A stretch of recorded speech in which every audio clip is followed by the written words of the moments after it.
everybody, and welcome to Drag Story Time, where I and Oswald here will be reading to you guys a nice little story from a queer author. This one is from Arnold Lobel.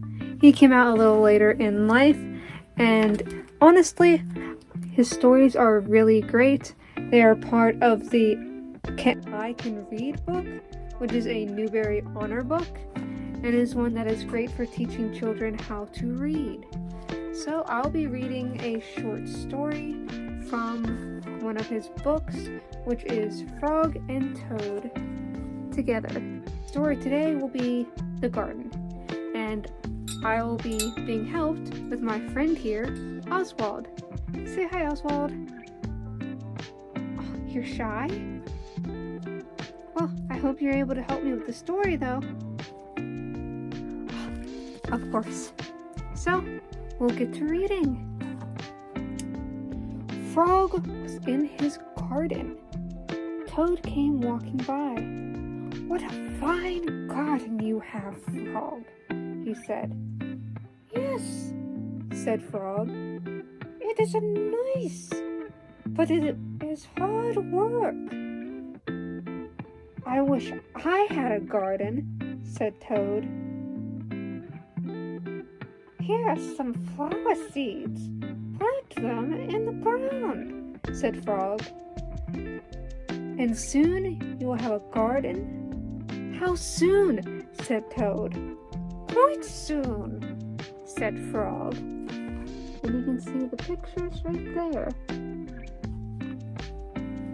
And then we move on to the next page.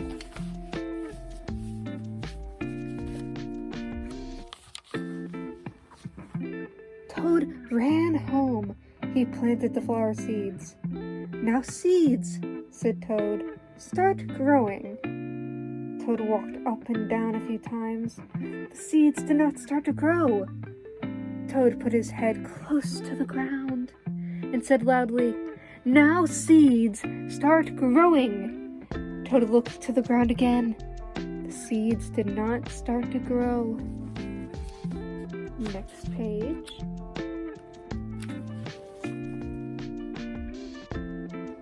Toad put his head very close to the ground and shouted, "Now seeds, start growing." Frog came running up to the path. "What is that noise?" he asked. "My seeds will not grow," said Toad. "You are shouting too much," said Frog.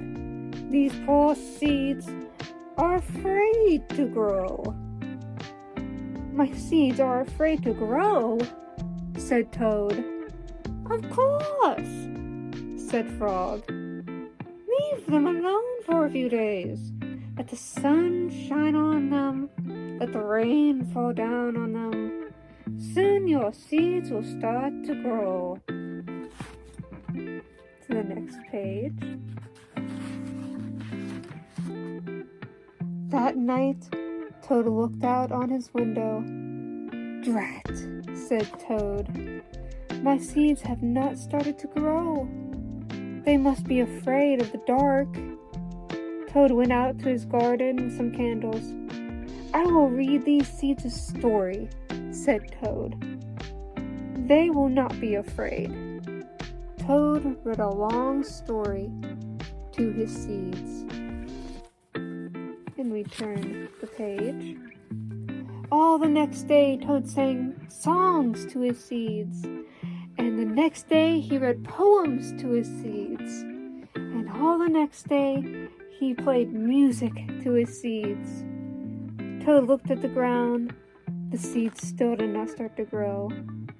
"Oh, what shall I do?" cried Toad.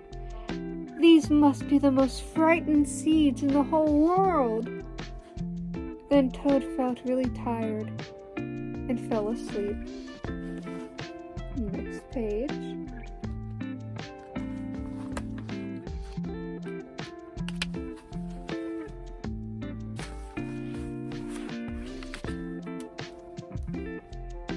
"Toad, Toad, wake up," said Frog. "Look at your garden." Toad looked at his garden. Little green plants are coming up out of the ground. At last, shouted Toad. My seeds have stopped being afraid to grow. And now you will have a nice garden too, said Frog. Yes, said Toad. But you were right, Frog. It was very hard work. And that is one of the stories from Frog and Toad together. I hope you guys enjoyed this drag story time, and I hope you enjoyed my little friend Oswald for joining in. If you guys enjoyed this, let me know and I'll read more stories for this drag story time. Bye. Say goodbye, Oswald. Bye.